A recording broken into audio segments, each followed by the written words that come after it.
সুপ্রিয় শিক্ষার্থীবৃন্দ, আসসালামু আলাইকুম। আশা করি সবাই ভালো আছো। আজকে আমরা তোমাদের ক্লাস 5 এর গণিতের অধ্যায় 9, যেটার নাম হচ্ছে শতকরা, সেই অধ্যায়টা নিয়ে আলোচনা করব। তো এই অধ্যায়টা হচ্ছে তোমাদের জন্য খুব গুরুত্বপূর্ণ একটা অধ্যায়, কারণ পরীক্ষায় এই অধ্যায় থেকে প্রশ্ন থাকে, আর সে প্রশ্নটা উত্তর করতে পারলে খুব সহজেই তোমরা 15 নাম্বারটা পেতে পারো ওই অঙ্কটার জন্য। এখন চলো আগে এই শতকরা অধ্যায়টা সম্পর্কে জেনে নিই, তারপরে আমরা শিখবো কিভাবে শতকরার অঙ্ক করতে হয়। এখন শতকরা হচ্ছে কি? শতকরা দেখো, শতকরা হলো একটি ভগ্নাংশ যার ভর হচ্ছে কত? 100। অর্থাৎ শতকরা হচ্ছে এমন একটা ভগ্নাংশের রূপ যার ভর সবসময় 100 থাকে। যেমন ধরো 60%, এটা একটা শতকরা। অর্থাৎ এখানে কি বলা হয়েছে? 60%। মানে 60% দিয়ে অ্যাকচুয়ালি কি বোঝায় জানো? উপরে 60, নিচে 100। অর্থাৎ 100 এর ভিতরে 60। 60% দিয়ে কি বোঝায়? 100 এর ভিতরে 60। এভাবে যদি হয় 67%, তাহলে সেটা কি হবে? উপরে 67, নিচে 100।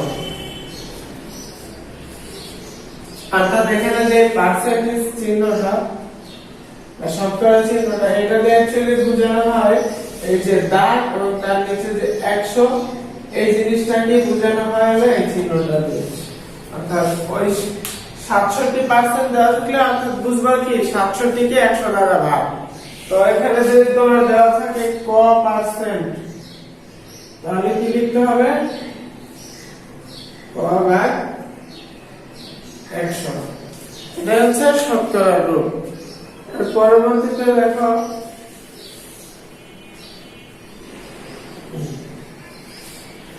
দ্বিতীয় লাইনটা আমি কি লিখেছি, যে শতকরাকে এই চিহ্নটা দ্বারা প্রকাশ করা হয়। এখন এই চিহ্নটার নাম কি জানো? শতকরা চিহ্ন, অথবা ইংরেজিতে বলা এটাকে পার্সেন্টেজ সাইন বা পার্সেন্টেজ চিহ্ন। শতকরার ইংরেজি নাম হচ্ছে পার্সেন্টেজ। তারপরে দেখো শতকরাকে বাংলা কি শতাংশ বলা হয়। তাহলে ওই যে এখানে যে লিখেছিলাম 60%, এটাকে আমরা বাংলায় 60% বলতে পারি, তো সেটাই বলা হয়েছে। এবার দেখো 100 টাকার উপর 1 বছরের জন্য যে মুনাফা ধরা হয় তা হচ্ছে শতকরা মুনাফার হার।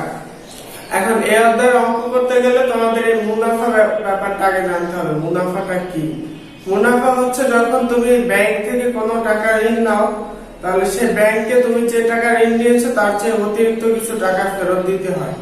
এই যে নির্দিষ্ট টাকার সাথে যে অতিরিক্ত টাকাটা দেওয়া হয় সেটা হচ্ছে মুনাফা, এবং ব্যাংক সেটা হচ্ছে শতকরা হিসাবে হিসাব করে। অর্থাৎ তোমাকে সে যত টাকাই দিক, সে 100 টাকার উপর একটা হার নির্ণয় করে দিবে।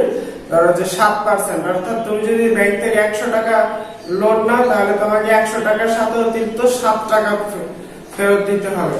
তাহলে সেই হিসাবে তুমি যত টাকা নিয়েছো তত টাকার 7% ফেরত দিতে হবে।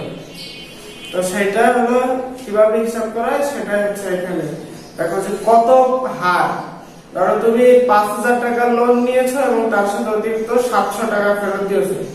এই 700 টাকা হচ্ছে মুনাফার কত হার বা পার্সেন্ট, সেটা নির্ণয় সূত্রটা হচ্ছে এই যে শতকরা মুনাফার হার।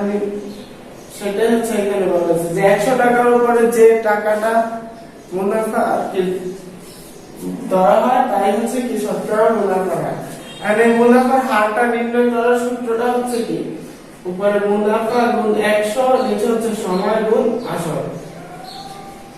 এখানে মুনাফা হচ্ছে তুমি যে অতিরিক্ত টাকাটা পে করতেছো সেটা, 100 হচ্ছে এখানে শতকরার জন্য গুণ। আর এই সময়টা হচ্ছে তুমি কত সময়ের জন্য লোন নিচ্ছ। নরমালি লোন নেওয়া হয় 1 বছর, 2 বছর, 5 বছর, এভাবে হিসাব করে। তুমি 1 বছরের জন্য লোন নিলে কি করতে হবে? তোমাকে হচ্ছে 1 বছরের মধ্যেই টাকাটা আবার শোধ করে দিতে হবে। 2 বছরের জন্য নিলে 2 বছরের মধ্যে শোধ করতে হবে। তো সেভাবে তুমি যত বছরের জন্য নিয়েছো সেই সময়টা হচ্ছে এখানে উল্লেখ করতে হবে।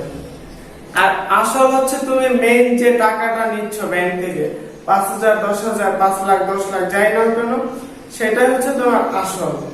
তো সেইটা এখানে মুনাফা গুণ 100 নিচে সময় গুণ আসল, এই মানগুলো, এই তিনটা মান যদি আমরা জানি তাহলে আমরা মুনাফার হারটা বের করতে পারবো যে সে 100 টাকায় কত টাকা মুনাফা শোধ করবে। এরপর দেখো বিনিয়োগকৃত টাকাকে বলা হয় আসল। এখন বিনিয়োগ মানে হচ্ছে ব্যবসায় কোনো টাকা খাটানো। এখন দেখো তুমি সব সময় তো ব্যবসায় খাটানোর জন্য টাকা নেওয়া হয় না, তাহলে ব্যাংক থেকে যে টাকাটা তুমি লোন নিচ্ছ সেটাও কিন্তু তোমার একটা বিনিয়োগ, ব্যাংক তোমার উপর সেটা বিনিয়োগ করছে।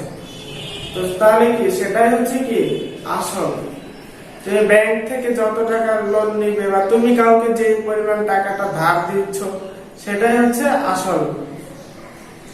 এখন আসল নির্ণয়ের সূত্র হচ্ছে কি, উপরে মুনাফা আর অতিরিক্ত যে টাকাটা পে করতেছো সেটা গুণ সময়, সাথে হচ্ছে মুনাফার হার। এই যে এখানে আমরা মুনাফার হার নির্ণয় করছিলাম না সূত্র দিয়ে, সেই মুনাফার হারটা হচ্ছে এখানে লাগবে, সাথে সময় হচ্ছে গুণ থাকবে।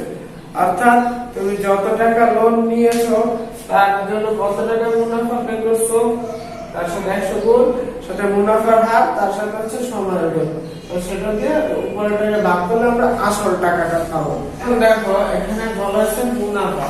আমরা এতক্ষণ যে মুনাফাটা নিয়ে আলোচনা করছি, সে মুনাফা কিভাবে নির্ণয় করতে হয় সেটাই শিখবো। উপরে আসল, তার সাথে মুনাফার হার এবং সময়কে গুণ দিয়ে আমরা যদি 100 দ্বারা ভাগ করি তাহলে হচ্ছে মুনাফাটা পাবো। এখন সময় নির্ণয়ের সূত্রটা কি হবে, সময় লিখে তারপর কি করবো, মুনাফা গুণ 100, আর এই যে আসল এবং নিচে হবে কি আসল গুণ মুনাফার হার। অর্থাৎ তুমি যে টাকাটা মুনাফা পে করতেছো তার সাথে 100 গুণ করে তাকে যদি আসল এবং মুনাফার হার গুণ করে তার দিয়ে ভাগ করো তাহলে হচ্ছে তুমি নির্দিষ্ট সময়টা পেয়ে যাবে। অনেক সময় হচ্ছে অঙ্কের সময় দেওয়া থাকে না যে কত বছরের জন্য নিয়েছে, সময় নির্ণয় করতে বলা হয়, তখন এই সূত্রটা কাজে লাগে। এখন দেখো এতে আরেকটা গুরুত্বপূর্ণ জিনিস হচ্ছে গিয়ে লাভ ও ক্ষতি। এখন লাভ কাকে বলে, মানে একটা জিনিস তুমি ক্রয় করছো ধরো 10 টাকা দিয়ে, সেটা তুমি যদি 12 টাকায় বিক্রি করো তাহলে সেটা কি তোমার দেখো বিক্রয় মূল্য ক্রয় মূল্য অপেক্ষা বেশি না, তাহলে কি তুমি সেখানে 2 টাকা লাভ করছো, কারণ তুমি 10 টাকায় কিনে সেটাকে 12 টাকায় বিক্রি করছো, এটাই হচ্ছে লাভ। অর্থাৎ তুমি যদি কোনো জিনিস কম দামে ক্রয় করে বেশি দামে বিক্রি করতে পারো সেটা হচ্ছে লাভ। তাহলে লাভের সূত্র কি হবে, লাভ সমান বিক্রয় মূল্য বিয়োগ ক্রয় মূল্য। যেহেতু বিক্রয় মূল্য বেশি তাই বিক্রয় মূল্য থেকে ক্রয় মূল্যটা বিয়োগ করা হয়। এখন ক্ষতি কি, তুমি 10 টাকা দিয়ে একটা জিনিস কিনে সেটাকে যদি 8 টাকায় বিক্রি করো তাহলে কি হইলো, তোমার 2 টাকা ক্ষতি হইলো। কারণ কি তোমার এক্ষেত্রে বিক্রয় মূল্য অপেক্ষা ক্রয় মূল্য বেশি হয়ে গেছে, তার জন্য কি সেটা হচ্ছে ক্ষতি। ক্ষতির সূত্র কি তাহলে ক্রয় মূল্য বিয়োগ বিক্রয় মূল্য, এটা হচ্ছে ক্ষতির সূত্র। এখন দেখো এই যে প্রত্যেকটা জিনিসের যে লাভ এবং ক্ষতি এটা তোমার বিক্রয় মূল্যের উপর নির্ভর করে না, করে হচ্ছে ক্রয় মূল্য। কারণ ক্রয় মূল্য যদি বিক্রয় মূল্য অপেক্ষা বেশি হয় তাহলে কি হবে ক্ষতি, আর বিক্রয় মূল্য অপেক্ষা যদি ক্রয় মূল্য কম হয় তখন কি হবে লাভ। তো তোমার দেখা যাচ্ছে যে লাভ এবং ক্ষতি হচ্ছে কি ক্রয় মূল্যের উপরেই সম্পূর্ণটা নির্ভর করে। এবার আমরা শিখবো কিভাবে শতকরা ও দশমিক ভগ্নাংশে প্রকাশ করতে হয়। দেখো এখানে দেওয়া আছে কি 60%, এটা হচ্ছে শতকরা ভগ্নাংশে প্রকাশ করতে বলা হয়েছে। তো শতকরা ভগ্নাংশে প্রকাশ করলে কিভাবে, আমরা প্রথমে শিখেছিলাম কি দেখো ওই যে 60% কে কিভাবে লিখতে হয়, উপরে 60 নিচে 100, এটা আমরা শিখেছিলাম না শুরুতে। তো এখন আমরা 60% কে সেভাবে লিখছি, উপরে 60 নিচে 100। এখন দেখো 20 দ্বারা যদি আমরা 60 কে ভাগ করি কত হয়, 3 20 60, এর উপরে 3, এবং 20 দিয়ে 100 কে ভাগ করলে হয় 5, 5 20 100। তাহলে শতকরা ভগ্নাংশ উপরে 3 নিচে 5, এটা একটা ভগ্নাংশ, আমরা এটাকে শতকরা ভগ্নাংশ বলতে পারি। দেখো দশমিক ভগ্নাংশ প্রকাশের সময় কি করতে হবে, ওই আগের মতই লিখব 60/100। কিন্তু এবার কাটাকাটি, এবার আমরা সরাসরি ভাগ করে দেব, তাহলে এখানে দশমিক লিখলাম। এখন দেখো 100 দিয়ে আমরা 60 কে ভাগ করব, তো 60 কে আমরা 60.0 নিতে পারি। এখন দেখো 160 এর ভিতরে কতবার যায়? 0 বার। তার জন্য ওখানে 0 দিয়ে এখানে 0 দিছি। তো 60 থেকে 0 বিয়োগ করলে থাকে কত? 60 থাকে। তাহলে উপর থেকে যে শূন্যটা আছে না দশমিকের পরে সেটা নামাইছি। এই যে দশমিকের পরে শূন্য নামাইছি তার জন্য এখানে একটা দশমিক দিয়ে দিয়েছি। এখন দেখো এখানে কত হয়েছে? 600। তো 100 এর সাথে যদি আমরা 6 গুণ দেই, 6 এর 100 তে 600। তাহলে এই 600 থেকে 600 বিয়োগ করলে ভাগশেষ থাকে কত? 0। তাহলে উত্তর কত? 0.6। উত্তর হচ্ছে 0.6। তো এখানে আমরা 0.6 লিখেছি। এটা হচ্ছে 60% এর দশমিক ভগ্নাংশ আর এটা হচ্ছে শতকরা ভগ্নাংশ। তো দেখো এখানে এটা হচ্ছে বইয়ের 90 পৃষ্ঠা, সরি এটা বইয়ের 94 পৃষ্ঠা।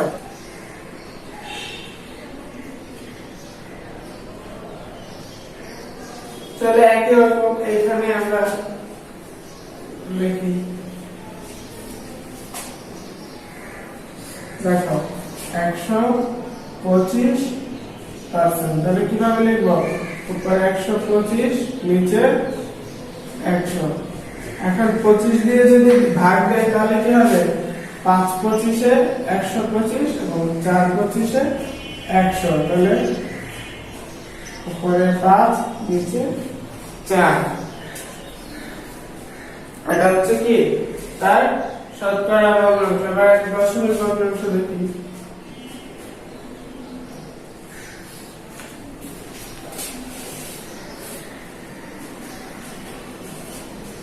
একশো দিয়ে হচ্ছে 125 কে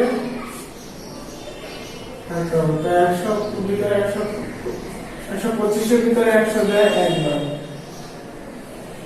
তাহলে বিয়োগ করে থাকে কত? 25। দেখো এখানে একটা দশমিক দিয়ে আমরা শূন্য লিখতে পারি, এখানে আমরা দুটো শূন্য লিখব। তাহলে কি হবে? দেখো এখান থেকে একটা শূন্য নামালে দশমিকের পর শূন্য রয়েছে, তার জন্য এখানে দশমিক দিয়ে দিই। দেখো কত হচ্ছে? 250। 2 দিয়ে 100 গুণ করলে হয় 200। বিয়োগ করো, 250 থেকে 200 বিয়োগ করলে থাকে 50। উপর থেকে এই শূন্যটা নামবে। তাহলে কি হবে? 5 100 তে কত? 500।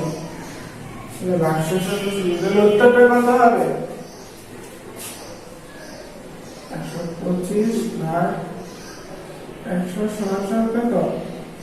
1.25। এটাই হচ্ছে 125 এর শতকরা ভগ্নাংশ। এই যে এটা হচ্ছে দশমিক ভগ্নাংশ। এখন আমরা শিখেছি যে একটা শতকরাকে কিভাবে শতকরা ভগ্নাংশ এবং দশমিক ভগ্নাংশে প্রকাশ করা যায়। এবার আমরা শিখব কিভাবে শতকরা ও দশমিক ভগ্নাংশ যে আছে তাকে কিভাবে শতকরা, শুধু শতকরা প্রকাশ করতে হয়। এখন দেখো এখানে কি দেওয়া আছে? 24/100। এখন আমরা শিখেছিলাম কি যে 60% সমান কত? উপরে 60/100। আর যদি এই 60/100 দেওয়া থাকে, 60/100 দেওয়া থাকে, তাহলে সেটাকে আমরা 60% এভাবে লিখতে পারি না? তাহলে এখানে কি দেওয়া আছে? 24/100। তাহলে আমরা সেটাকে সরাসরি 24% লিখতে পারি। এখানে আবার দেওয়া আছে কত? 0.54। আর 0.54 কে যদি আমরা উপরে 100 এবং নিচে 100 দিয়ে গুণ করি, তাহলে দেখো উপরে 100 দিয়ে গুণ করে আবার নিচে দিয়ে 100 দ্বারা ভাগ করে তাহলে কি হবে? 0.54 এর সাথে 100 গুণ করলে হবে 54 আর নিচে থাকবে 100। এই থিওরিটা অ্যাপ্লাই করে আমরা কি করতে পারি?